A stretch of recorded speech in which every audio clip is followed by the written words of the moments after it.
Assalamualaikum warahmatullahi wabarakatuh. Perkenalkan, nama saya Aulia Sanda dengan nomor NPM 24041010024. Di sini saya akan mengerjakan evaluasi akhir semester mata kuliah Teori Administrasi Negara kelas H041. Di sini perintahnya adalah membuat video YouTube yang menjawab pertanyaan yang telah diberikan oleh dosen saya, yaitu Pak Bagus. Di setiap jawaban harus dianalisis dengan secara teoritik dan memberikan argumentasi berbasis data. Setiap satu jawaban pertanyaan itu minimal 6-7 menit dan argumentatif. Baik, masuk pada pertanyaan yang pertama, yaitu analisis secara komprehensif mengapa kasus COVID-19 di Indonesia menggunakan konsep networking governance. Jelaskan siapa saja aktor yang terlibat dalam pelaksanaan, apa peran dari masing-masing aktor, serta hambatan apa yang muncul dan model networking apa yang dikembangkan dalam tata kelola COVID-19 di Indonesia. Berdasarkan penelusuran saya, memang benar faktanya Indonesia menerapkan networking governance untuk menangani COVID-19. Karena apa? Karena kompleksitas masalah kesehatan yang melibatkan banyak antar lintas sektor, sehingga membutuhkan kolaborasi berbasis saling ketergantungan sumber daya daripada hierarki pemerintahan yang tunggal. Nah, pendekatan ini tuh memungkinkan penukaran ide, inovasi, dan koordinasi yang efektif, seperti pembentukan gugus tugas pencepatan penanganan COVID-19 melalui Kepres nomor 7 tahun 2020 yang melibatkan multi stakeholder. Nah, alasan mengapa kasus COVID-19 di Indonesia itu menggunakan konsep networking governance itu karena pada dasarnya kompleksitas pandemi COVID-19 itu menuntut strategi kolaboratif. Karena apa? Karena dalam hal ini pemerintahan saja itu tidak cukup untuk menangani pencegahan, logistik, dan juga pemulihan. Maka dari itu, networking governance itu memfasilitasi sinergi antar aktor untuk efisiensi sumber daya. Nah, pada hal ini saya menemukan data yang mendukung, yaitu misalnya di Kolaka Regerensi. Pendekatan ini menerapkan via surat keputusan Bupati nomor 188.45 per 125 tahun 2020 untuk membentuk task force multi stakeholder. Tujuannya yaitu mengatasi keterbatasan anggaran dan koordinasi tunggal. Nah, hal ini menunjukkan model ini tuh meningkatkan transparansi dan partisipasi meskipun dominasi pemerintah itu tetap tinggi pada tahap awal pandemi. Nah, selanjutnya yaitu siapa saja sih aktor yang terlibat dalam pelaksanaan dan apa peran masing-masing dari aktor tersebut. Jadi di sini setelah saya telusuri itu ada beberapa aktor. Yang pertama yaitu aktor dari pemerintah. Siapa saja sih aktor dari pemerintah itu?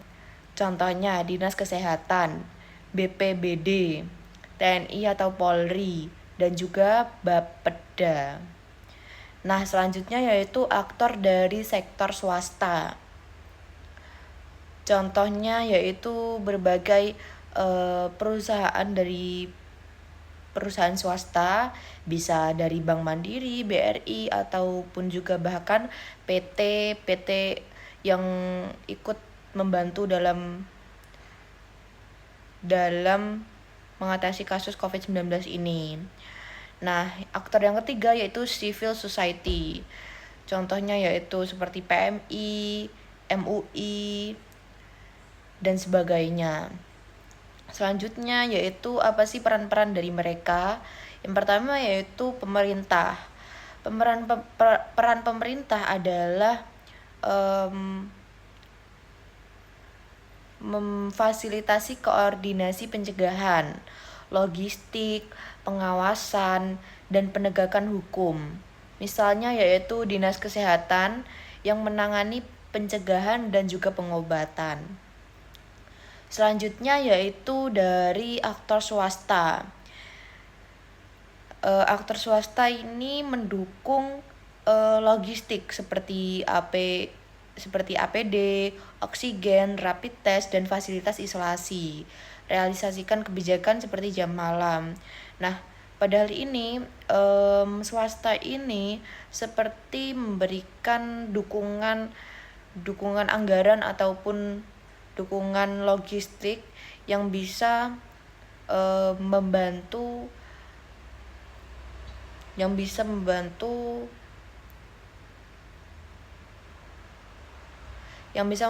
pelaksanaan dalam kasus COVID-19 ini. Nah, selanjutnya yaitu aktor yang ketiga yaitu civil society tadi. Itu peran utamanya yaitu membantu masyarakat yang terdampak. Jadi tidak mungkin kan kalau dari aktor pemerintah dan juga swasta itu berjalan mandiri, pasti juga ada bagian dari civil society yang mana mereka itu membantu masyarakat yang terdampak. Jadi seperti distribusi sembako dan edukasi protokol kesehatan pada mereka.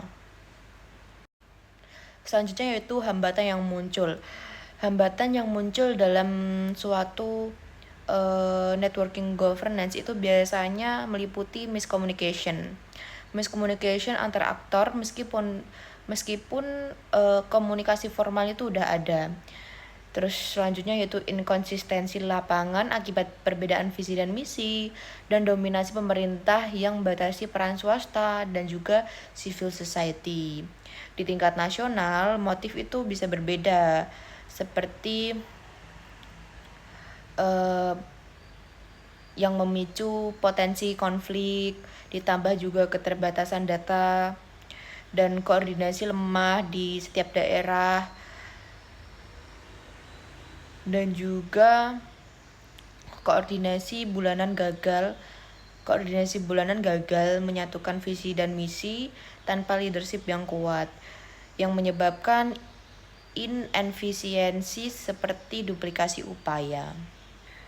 Selanjutnya, dalam mengatasi kasus COVID-19 ini, itu model yang digunakan adalah model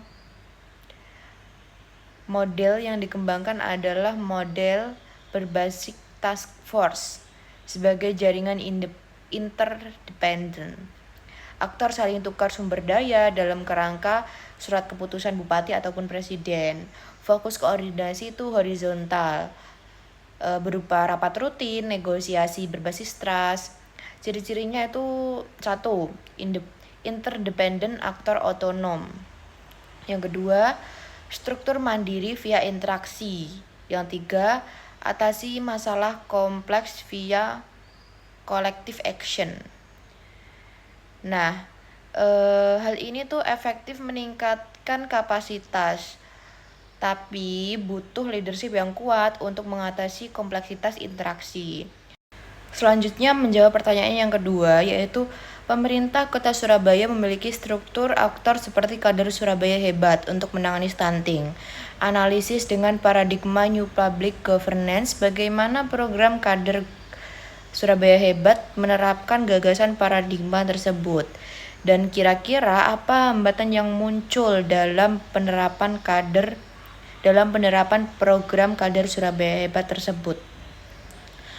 Nah, setelah saya telusuri, itu program kader Surabaya hebat itu diluncurkan oleh wali kota Eri Cahyadi pada bulan November tahun 2022 via Perwali nomor 14 tahun 2022 yang menerapkan paradigma New Public Governance melalui kolaborasi horizontal antara pemerintah dengan masyarakat, partisipasi warga sebagai KO produser layanan, dan jaringan berbasis aplikasi sayang warga untuk data real time-nya. Pada hal ini, New Public Governance itu tercermin dalam relasi interdependen, yaitu pemerintah menyediakan pelatihan atau honorarium KSH yang melakukan pendataan kesehatan, posyandu lansia, dan juga sosialisasi JKN. Nah, penerapan New Public Governance dalam kader Surabaya Hebat itu via struktur kewilayahan.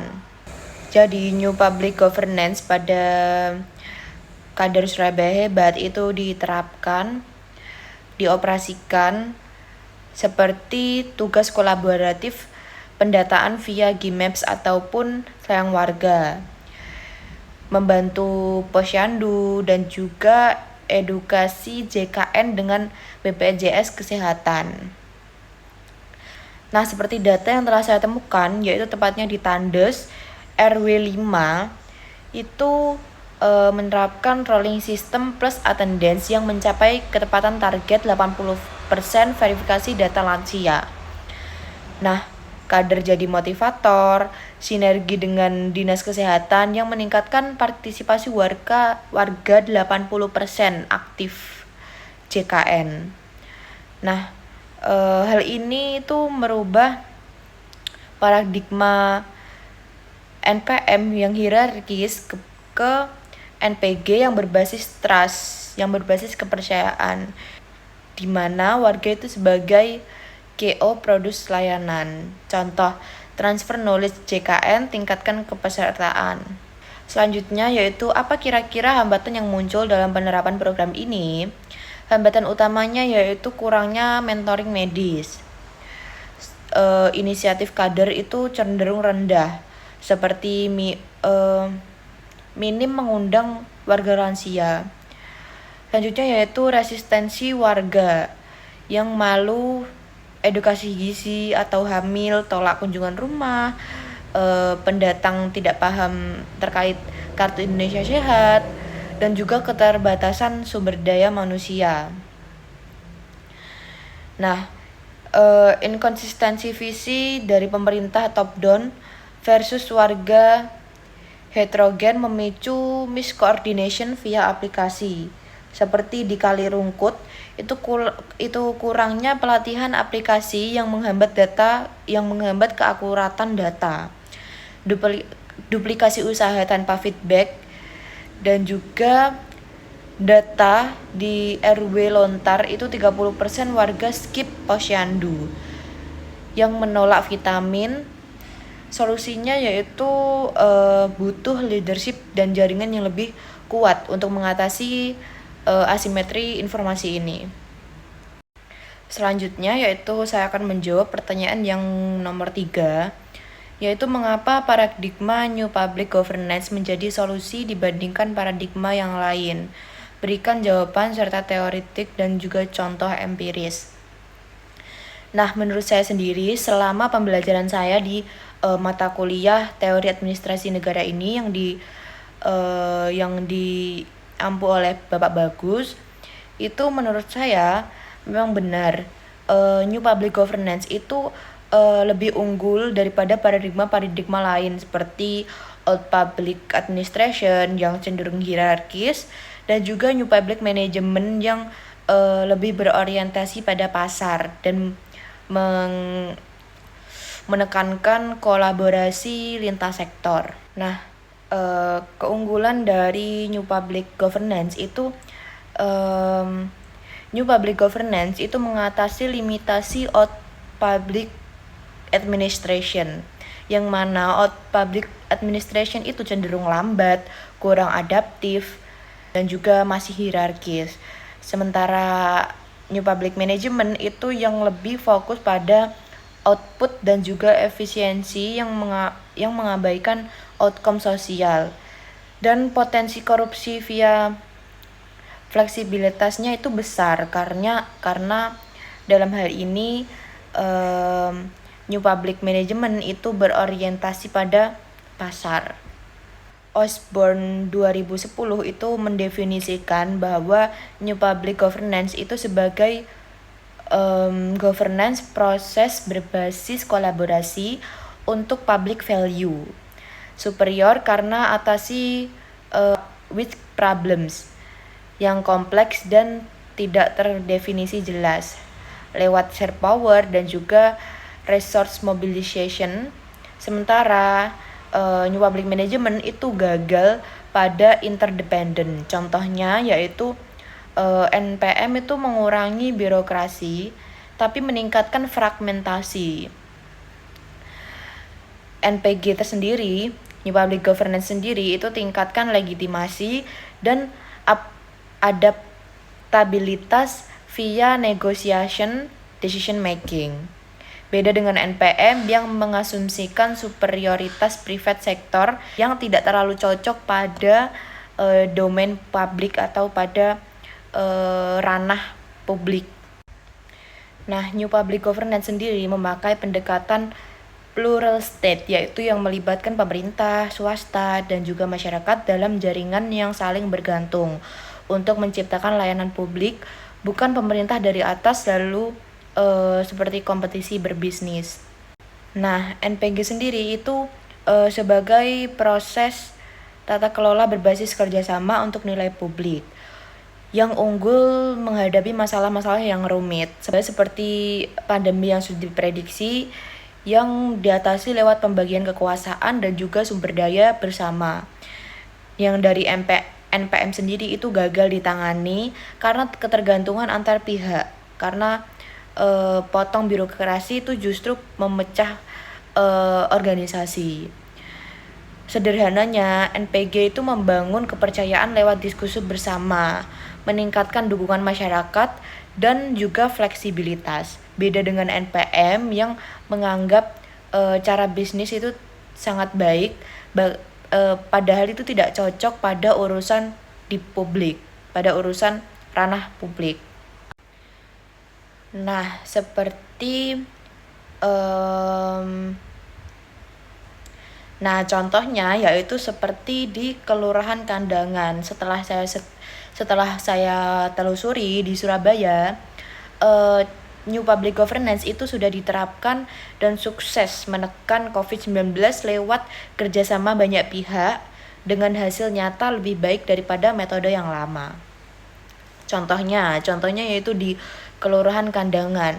Di Kelurahan Kandangan, Surabaya, New Public Governance itu menggabungkan pemerintah, perusahaan swasta, dan juga warga biasa untuk membagikan bantuan secara adil sehingga kasus positif COVID-19 itu turun dengan cepat. Pelaksanaannya itu dinilai baik karena pengawasan yang ketat itu mencegah penipuan dan juga meningkatkan semangat warga yang ikut serta dalam pelaksanaannya. Meskipun awalnya kesadarannya itu masih rendah untuk fase new normal. Seperti pada program Kader Surabaya Hebat yang memakai penerapan New Public Governance dengan 21 kader per RW-nya yang bekerja sama lewat aplikasi Sayang Warga dan BPJS Kesehatan. Nah, hasilnya itu cakupan asuransi kesehatan itu mencapai 99,59% per November 2024 plus akurasi data lansia 80% di RW 5 Tandes. Serta partisipasi warga itu naik 80% karena warga ikut membuat layanannya sendiri. Beda dengan cara lama yang hanya perintah dari atas saja. NPG itu lebih luas dan juga mudah dikembangkan karena atasi masalah NPM seperti tumpang tindih kerja,